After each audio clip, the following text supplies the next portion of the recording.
बोलती पुस्तके. ज्यांना वाचनाचा नाद त्यांना बोलती पुस्तके घाली साद.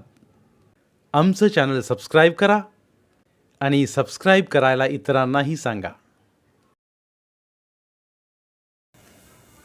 नमस्कार श्रोते मित्र हो, बोलती पुस्तके सादर करीत आहे ज्येष्ठ लेखक मो मराठे लिखित एक कादंबरी निष्पर्ण वृक्षावर भर दुपारी. निष्पर्णेची कथा निर्मिती प्रक्रिया ही लेखकाच्या स्वतःच्या आयुष्यात घडलेली आहे. यामधील काही प्रसंग हे लेखकाने जीवनात अनुभवलेल्या प्रसंगातून घेण्यात आलेले आहेत. यातील शैली आणि अभिव्यक्तीचे प्रयोग हे कुणाचे उसने घेतलेले नसून लेखकाच्या स्वतःच्या बुद्धीतून स्रवले आहेत. बेकारीचा काळ तुम्ही किती अनुभवला याला महत्त्व नसून तुम्ही तो कसा अनुभवला, मग तो दीर्घकाळ असो वा अल्पकाळ. त्यात जी बेकारीची मनस्थिती अनुभवली त्याचाच अनुभव लेखकाने यथार्थपणे मांडला आहे. या काळात सामाजिक कमी आर्थिक कोंडीतून आलेली उपहासवृत्ती, उन्मनस्कता आणि उद्ध्वस्तपणा जसा अनुभवला तसाच तो थोड्याफार फरकाने मांडण्याचा लेखकाचा प्रयत्न खरंच कौतुकास्पद आहे. लेखकाने या कथेद्वारे खरं समाज वास्तव मांडण्याचा प्रयत्न केला आहे. सुरू करूयात अभिवाचन मो मराठे लिखित कादंबरी निष्पर्ण वृक्षावर भर दुपारी. प्रकरण पहिले. हॉटेलच्या शेवटच्या पायरीवर तो उभा होता. समोर सुरू झालेली पायऱ्यांची चढण, त्या पायऱ्यांवर किड्यांचं वाटणारं महारोग्याच्या रोग जर्जर थुंकीसारखं डिझाईन. त्यानं पायऱ्यावरून क्रमानं नजर फिरवली. मग तशीच ती त्यानं इमारतीच्या भिंतीवरून सरड्यासारखी वर चढवली. ही प्रचंड उंच इमारत आकाशात घुसून बसलेली. थोडा वेळ तो तसाच शेवटच्या पायरीवरच उभा. आत जावं काय? आत जायचं कशासाठी? सालं गेलं म्हणजे निदान चहा सिगरेट पुरते तरी पैसे खर्चायला हवेत. त्यापेक्षा संयम बरा. आता मला सिगरेट नको. सिगरेटनं कॅन्सर होतो. कॅन्सरमुळं मरायला होतं. मरायला झाल्यानं परमेश्वराच्या इच्छेनुसार 84 लक्ष योनी भोगून पुन्हा नरदेह घ्यावा लागणार. त्यावेळी पुन्हा अशीच वनवन. मग तो पहिली पायरी चढला. मग तो दुसरी पायरी चढला. मग तो तिसरी पायरी चढला. मग पुढच्या 2 पायऱ्या तो एका झटक्यात चढला आणि सरळ आत घुसला. हॉटेल ही एक भयंकर वस्तू आहे. जशी बाई जबरदस्तपणे आकर्षून घेणारी, कणाकणानं सत्व हिरावून घेणारी. या हॉटेलच्या भयंकर घाणेरड्या दिसणाऱ्या पायऱ्या उखडून टाकल्या पाहिजेत आणि ते काम मलाच केलं पाहिजे. तसंच हे महान कार्य आहे. जगातील पुष्कळशी महान कार्य आपणासाठी अडून बसलीत. हो, ती एकदा पूर्ण करायला हवीत. नाहीतर पुन्हा त्या अनंत कोटी ब्रह्मांड नायकाला लक्ष्मीबरोबरचा लव सीन टाकून अवतार घ्यावे लागणार. म्हणजे बाबूबाईंना आणखीन काही सिनेमे काढावे लागणार. त्यापेक्षा आपणच उठावं उत्तिष्ठत, जाग्रत. मग तो उठला. त्यानं तलवार उपसली. ती झाडली. तलवारीतून शाई पाजरू लागली. त्याने सपासप तलवारीचे वार त्या पायऱ्यांवर केले. त्यासाठी त्या पायऱ्यांच्या ठिकऱ्या झाल्या. फुकट गेलेल्या अर्जांचे तुकडे व रिट्रेचमेंट नोटीस यांचे तुकडे वाऱ्यावर उधळले. मग त्यानं सगळी इमारत गदा हलवली. सगळं जगच त्यामुळे गदा हलू लागलं. अनंत कोटी ब्रह्मांड नायक स्वतः त्याच्या समोर आला. You are hereby appointed as road divisional clerk. Thank you sir. मग सरांनी त्याला एक विमान दिलं. त्यात बसून तो रोज लोअर डिव्हिजनल क्लार्क म्हणून ऑफिसात येऊ लागला. साहेब काय देऊ? चाय तो लाव बाबा. वेटर पळाला. जी चाय कसा आणशील? एकदम कडक पाहिजे. कडक म्हणजे एकदम कडक. त्यानं काशीनाथ घाणेसारखंच कडक केलं. तो स्वतःवरच खुश होऊन क्षणमात्र मागं रेलला. आईला या काय खुर्च्या आहेत, धड नीट बसताही येत नाही. अर्ध वर अर्ध खाली, अर्ध आत अर्ध बाहेर, अर्ध आकाशात अर्ध पाताळात. या अवस्थेस काय म्हणता येईल? बाप हो, या अवस्थेस त्रिशंकूची अवस्था असं म्हणता येईल. तर ही त्रिशंकूची अवस्था फार छान. ना इकडे ना तिकडे. आपलं आयुष्य एकूण अस्थिर आहे याचा साक्षात्कार या अवस्थेमुळे प्रत्यक्षपणे होतो. हो, शिवाय इथून मालक दिसतोय. गल्ला गोळा करताना त्याची मान पण वळत नाही. अशी बेटी गरगरीत फुगली आहे. त्या मालकाच्या सर्वांगावरून एक तेलानं लिडबिडलेली तृप्ती ओघळते. त्या तृप्तीच्या ओघळात त्यानं जमा केलेला गल्ला भिजतोय. त्या गल्ल्यातल्या नाण्यांनीच तो खेळतोय. त्या नाण्यांचा निनाद हाच त्याच्या आयुष्याचा निनाद.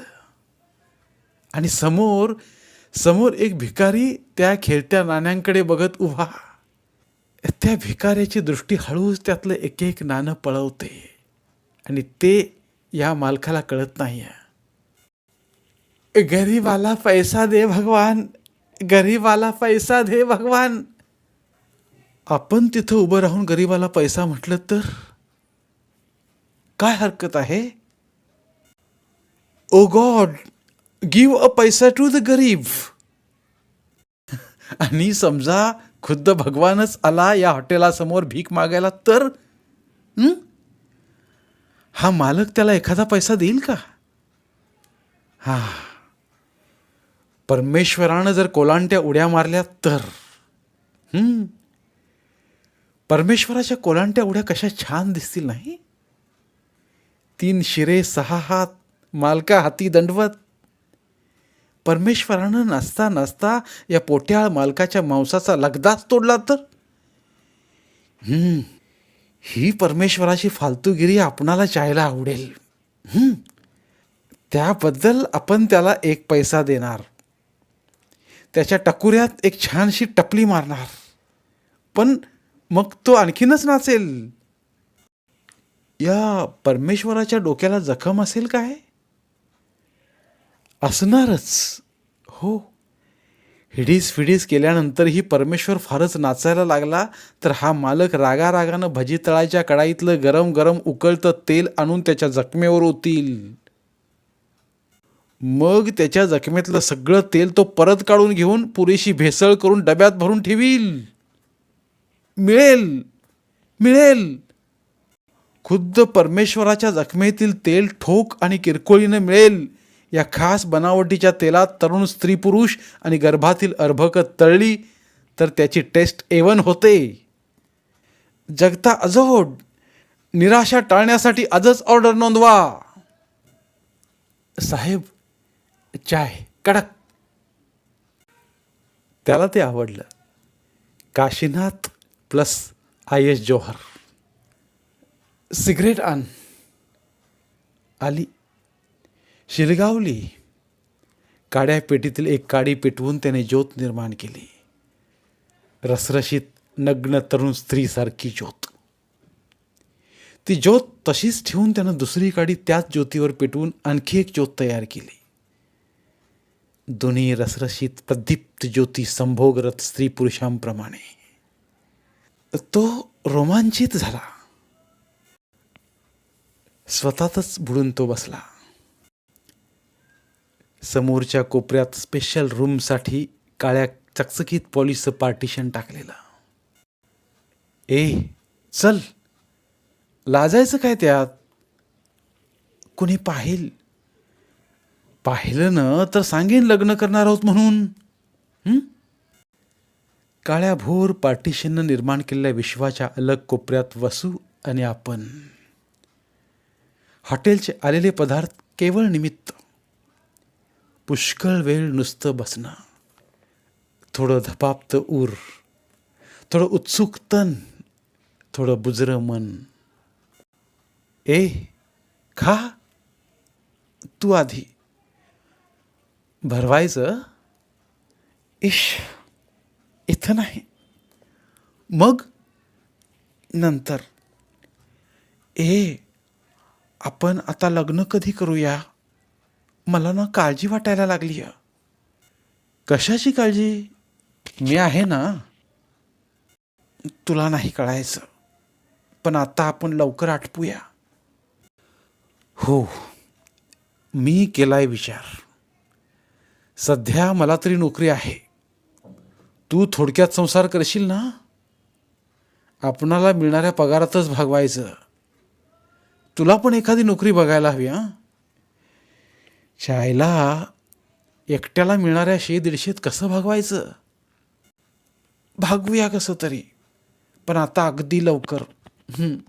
नाहीतर कठीण होईल. खरंच सांगते, लवकर ठरव बाबा काय ते. मग लवकरच ठरलं. लग्न जुजबी स्वरूपात आटपलं. आपल्या एकच सिंगल रूममध्ये नव्या अस्तित्वाला सुरुवात. त्या टीचभर विश्वात वसू बुडाली, पाण्यात चांदणं बुडावत तशी. आपल्या कळाहीन आयुष्यावर साई सारखी पसरली. पान झुळकेवर डुलावं तसं दोघांचं एकमेकांच्या श्वासावर झुलणं. अस्तित्व एकमेकात मिसळत गेली. देहांच्या नग्न रसरशीत ज्योती एकमेकांत मिसळू लागल्या. आताशा साली केतकीच्या घनगर्द हत्यासारखी आत्ममग्न. हे हे भयंकर आहे. हा वैताग आहे. हा सैतानीपणा आहे. वसू माझी वैरीण आहे. वसू माझी वैरीण आहे. वसू माझी वैरीण आहे. तो ताडदिशी उठला. पण उठल्यानंतर त्याला वाटलं आपण पुन्हा एक सिगरेट ओढावी. ओढलीच पाहिजे. वैताग तर भयंकर आला आहे. सिगरेट ओढली म्हणजे तेवढंच जळून जळून संपत असल्याचं समाधान मिळतं. सुटे पैसे देऊन त्यानं बिल भागवलं. गल्ल्यावर बसल्या गरगरीत माणसाच्या सर्वांगावरून ओघळणाऱ्या तेलकट तृप्तीचा दर्प काउंटरवर घरंगळत होता. त्याला क्षणभर वाटलं, मारावा हात आणि पळवावा थोडा गल्ला. आपल्या अंगी जर हे अतुल धैर्य असतं तर असे आपण वणवणलो असतो का? तो निमूटपणे हॉटेलच्या बाहेर पडला. दाराशी तर तो भिकारी आहेच. हो, गरीबाला पैसा दे भगवान. भिकाऱ्याचं हसणं, रडणं आणि विव्हळणं सारंच केविलवानं, आकाश फाडून टाकणारं. लोक पोरटोरं त्याची गंमत करत होती, आपले मनोरंजन करत होती. एखाद्या पैशाच्या संभाव्य प्राप्तीच्या वांज फाटक्या फाटक्या आशेनं भिकाऱ्याचं अधिकच दयनीय केविलवानं हसणं. आपणाला भर रस्त्यात कोणीतरी नागडं करतंय. हो, घे बाबा घे. सुट्टा उरलेला हा एक तुला घे. मात्र 4 कोलांट्या उड्या मार. नंतर या पैशाचं कवटीतल्या जखमेत तेल घाल. तू मेल्यानंतर तुझ्या कवटीतलं तेल आम्ही लुबाडू आणि ठोकवट किरकोळीनं विकू. तेने करून तू निजधामास जाशील आणि आम्ही अनंत कालपर्यंत रवरव नरक भोगत बसू. गर्दीच्या लोंढ्यातून गर्दीचा बराच मोठा पोट हिस्सा असल्या गोडसे काकू, या बैला टाळणं आवश्यक आहे. तो साईड बदलतो तरी काकूंची नजर त्याच्या मनावर झडप घालतेच. आता त्यांना टाळणं कठीण. शिवाय आपलाही तेवढाच वेळ कठेल. काय काकू, आज पायीच? अरे मिस्टर गेलेत ना बॉम्बेला गाडी घेऊन. असं त्यांच्या काय म्हणा, सारख्या बॉम्बे पुणे दिल्ली अशा ट्रिप्स असतातच. बिझनेसचा व्याप वाढवून ठेवलाय ना त्यांनी. तुम्ही आता दुसरी एक गाडी घ्या काकू, तुमच्यासाठी बाजारहाट वगैरेसाठी. यायची ना, पुढच्या महिन्यात येतीय. आता काय बरं बोलावं. काकू आपल्या हातातलं थोडंसं सामान सावरत गर्दीला केवळ अस्तित्वानं दमदाटी करीत गर्दीत उभ्या राहतात. या प्रचंड बाईच्या एकेका अवयवाचा क्लोजअप घेऊन सिनेमा दाखवला तर काय मस्त गल्ला जमेल. Cut cut. आयडिया साफ चूक. हे वाळूचे ढीग बघायला कोण येईल. साला तरण्या बायांच्या अवयवांचे क्लोजअप्स दाखवावे लागतात तरच गल्ला जमतो. महाशय, आपणाला धंद्याचं टेक्निक अजिबात माहीत नाही. का रे येत नाहीस हल्ली. यायचं म्हणतो पण वेळच मिळत नाही. शिवाय येऊन काय करायचं. तुझे डोळे दिपवणारं वैभव बघायचं, त्याखाली गुदमरायचं, तुझ्या मुलांची व नातेवाईकांची कौतुकं ऐकायची. भेंचोत, आमचं आयुष्य आम्हाला नको झालंय. किडे पडलेत आमच्या आयुष्यात. त्यात तुम्ही वर मिठाचं पाणी ओतणार. त्याला प्रश्न, या प्रचंड अस्ताव्यस्त स्त्री देहासमोर उभं राहून बोलताना आपण आपल्या हातांची पोझिशन काय ठेवावी. त्याचे हात त्याच्या मानेवरून फिरू लागले. कुठं असतोस हल्ली. आहेत तिथंच. अरे, ही स्टाईल फारच छान आहे. आजपासून ही सुरू. असतोस कुठे तर आहे तिथंच. नोकरी वगैरे ठीक आहे ना. हो. प्रेताची मान करंडावी तसा हा होकार. आपल्या मानेवरून जो हा आपला हात फिरतोय त्यानंच आपली मानगूट गच्च आवळावी. बायको वगैरे बरे आहे ना. आमच्या सूनबाईची क्लासमेट म्हणे ती. हुशार होती म्हणतात. BA आहे ना. हवा असला कुठे शब्द टाकायला तर सांग. काकू, हा रस्ता आहे म्हणून, नाहीतर तुमच्या पायावर डोकं ठेवलं असतं मी. काकूंच्या हातातील एक पिशवी त्यानं आपणाकडे घेतली.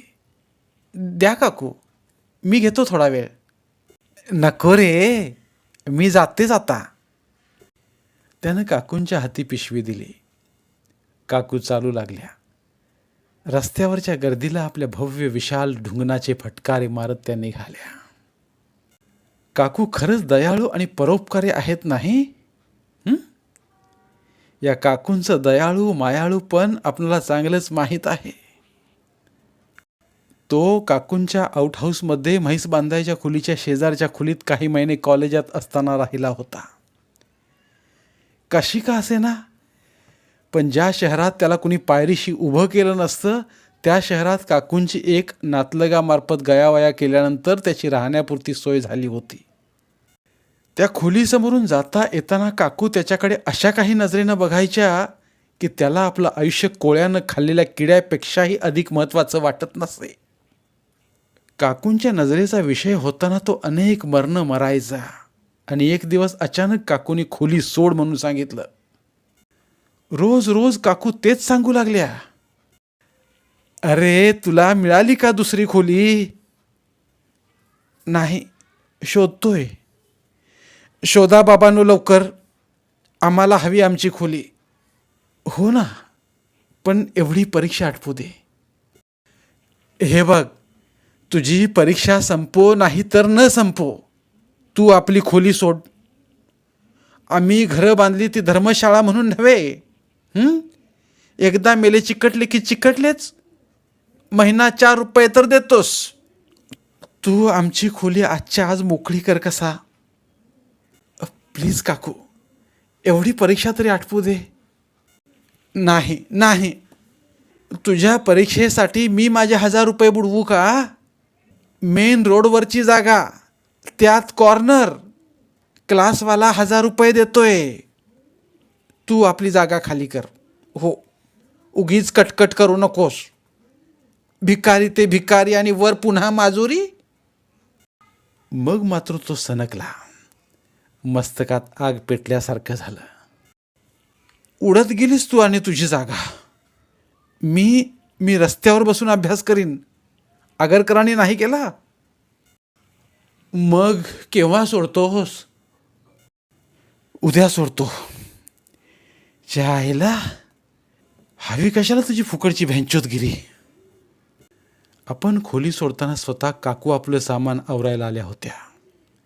खरं म्हणजे मी तिचा भिंतीत मारला एखादा खिळा वगैरे चोरतो का बघायला. साले हवा कोणाला तो. प्रेत लवकर हलावं म्हणून शेजारी पाजारी तिरडी बांधायची घाई करतात ना, तशा काकू आपणाला घाई करीत होत्या. क्लासवाल्याचे 1000 रुपये तिच्या हृदयात खणखणत होते. बेवकूफ रंडी साली. दूरपर्यंत काकूंची ढुंगणं लपक लपक होताना दिसत होती आणि काकूंचे शब्द टाकायला हवा असला तर सांग हे शब्दही आठवत होते. त्याचं मन माशी झालं आणि काकूंच्या प्रविशाल ढुंगणावर जाऊन बसलं. तोही आपल्या मनाच्या मागोमाग. काकूंच्या जवळ जाऊन त्यानं म्हटलं, अहो निदान रिक्षा तरी करायची. डॅम्बीस असतात हो रिक्षावाले. एकट्या दुकट्या बाई माणसानं रिक्षातनं जायची सोय नाही. शिवाय इतके दागिने अंगावर ठेवून. माझ्याकडे पिशवी तरी द्या एखादी, मी पण तुमच्याच बाजूला येतोय. बळेबळेच त्याने काकूंच्या हातातील पिशवी घेतली. चला आता हळूहळू विषय सुरू करावा. काय म्हणतात मोहनराव, भेट झाली नाही बरेच दिवसात. तो ना फॉरेनला जायच्या गडबडीत आहे. फॉरेन? हो ना, अमेरिकेला जातोय. त्याला कसलीशी एक स्कॉलरशिप मिळाली आहे सरकारी. बाकी मोहनराव पहिल्यापासूनच हुशार. भलतेच ब्रिलियंट. अरे हल्लीच्या दिवसात नुसत्या हुशारीनं काय होतंय. यांची आणि एका मिनिस्टरची चांगली मैत्री आहे ना, म्हणून जमलं हो. हो ना, ते तर हवंच हल्ली.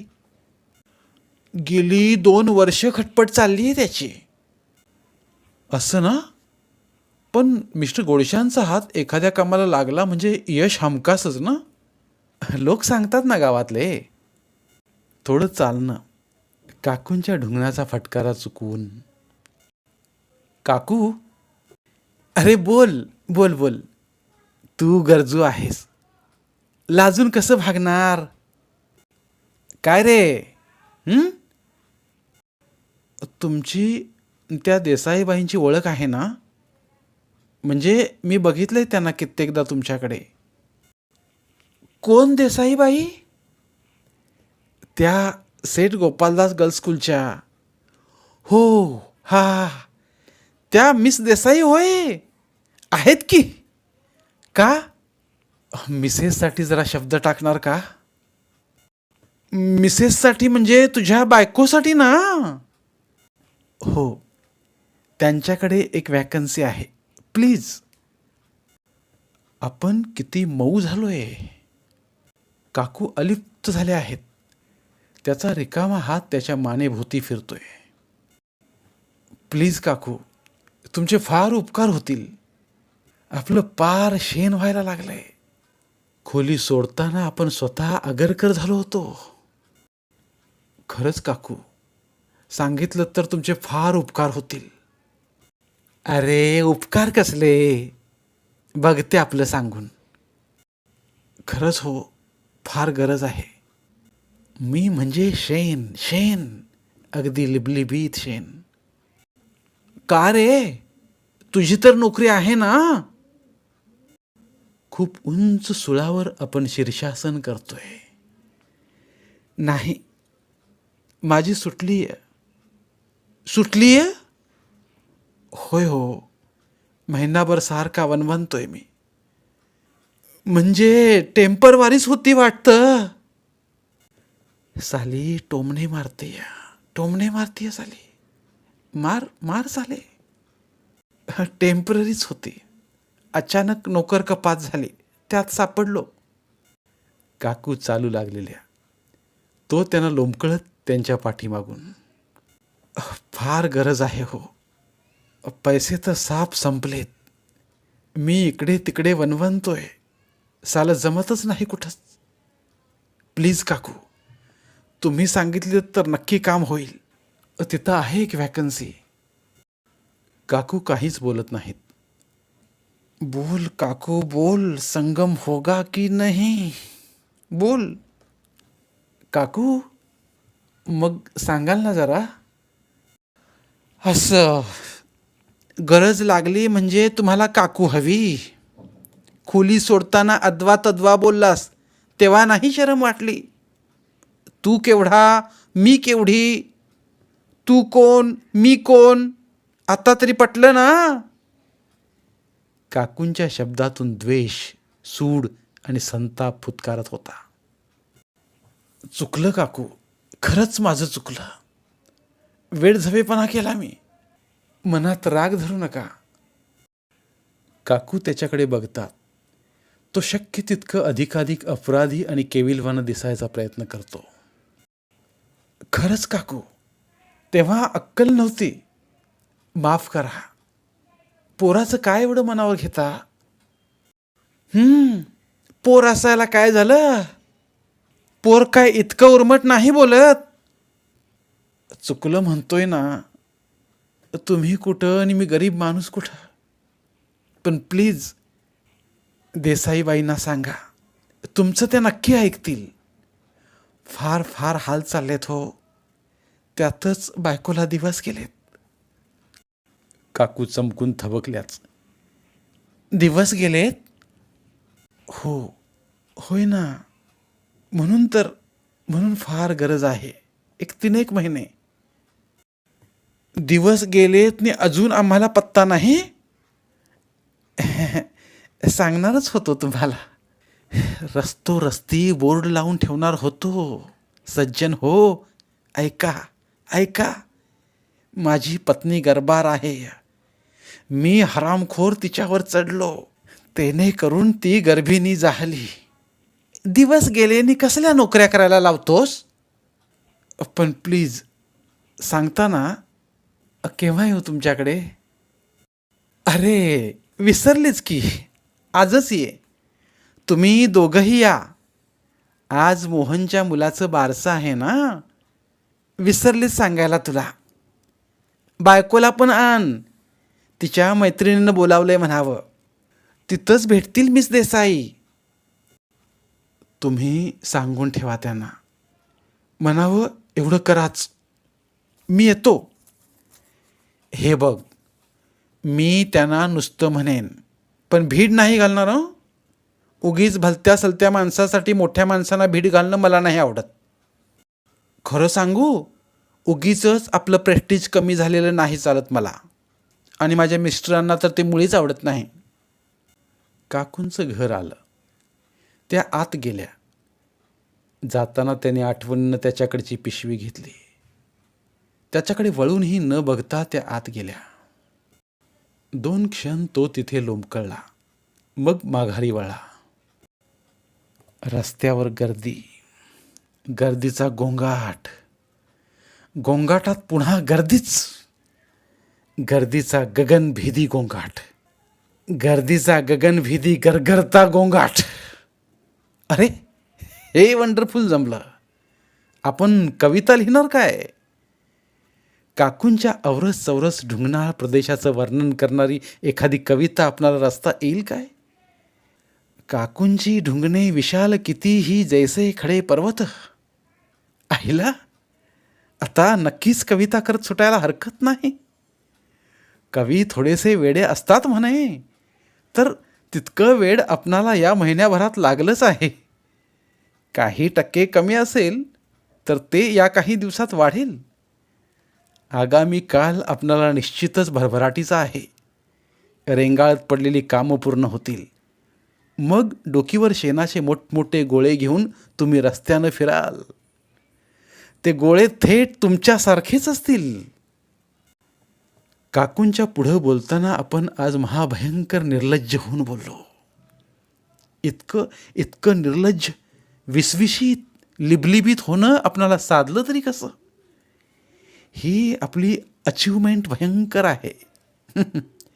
ज्या काकूंशी बोलताना एकदा आपण आगरकर वगैरे होतो, त्याच काकूंशी बोलताना आज आपण शेणाचे लिबलिबीत थापे कसे झालो, कसे? ही ही लाचारी आपणापाशी आली कशी? कुठून ही बेशरम निसत्वता? जाऊ द्या, जाऊ द्या राजे, असा वाकुडेपणा कशा पायी? सोडून द्या. असला काय माय विचार करायला लागलात तर पुरते माणसातनं उठाल. तूर्त वेडसर असल्यागत वाटायला लागलंच आहे, तर अशा विचार करण्यानं डोकं गरागरा फिरायला लागेल. ही सगळी विधात्याची किमिया आहे, हाच त्याचा अर्थ. तो विधाता आपलं स्वतःचं आणि या मानव जंतूंचं काय वाटेल ते भज करील. भिकाऱ्याच्या डोकीत कढईतलं तेल आणि हॉटेलवाल्याला दिवसेंदिवस जादा पैसा. सज्जन हो, आपण आपण अशी कल्पना करा की साक्षात भगवान विष्णू आपल्या पत्नीची कटी मेखला आणून काकूंचा क्षेत्रविस्तार मापताहेत. तर मग त्यांना एकूण किती वर्ष हे काम पूर्ण करायला लागतील? भल्या भल्यांचं बघता बघता भज होतं तिथं माझ्यासारख्या षष्पमूल्य शेण गोळ्याची काय कथा? हे हे डोकं गरगरत असल्याचं लक्षण असावं काय? ही लक्षणं कशाची द्योतक मानावीत? कशाचं प्रतीक? ती काय काय सूचित करतात? बेंचोच, भाषेचे फटाके वाजवायला लागलाच परत पेपरातल्या गत. धन्यवाद. उर्वरित कादंबरी पुढील भागात. मराठीतील प्रतिभावंत लेखकांचं साहित्य, कथा, कादंबऱ्या ऐकण्यासाठी आमचं बोलती पुस्तके हे चॅनल सबस्क्राईब करा आणि मराठी साहित्याचा प्रसार करण्यासाठी प्रत्येक मराठी माणसाला सबस्क्राईब करण्यासाठी आवाहन करा आणि बोलती पुस्तके या साहित्य चळवळीत सहभागी व्हा. आपले पुन्हा एकदा धन्यवाद.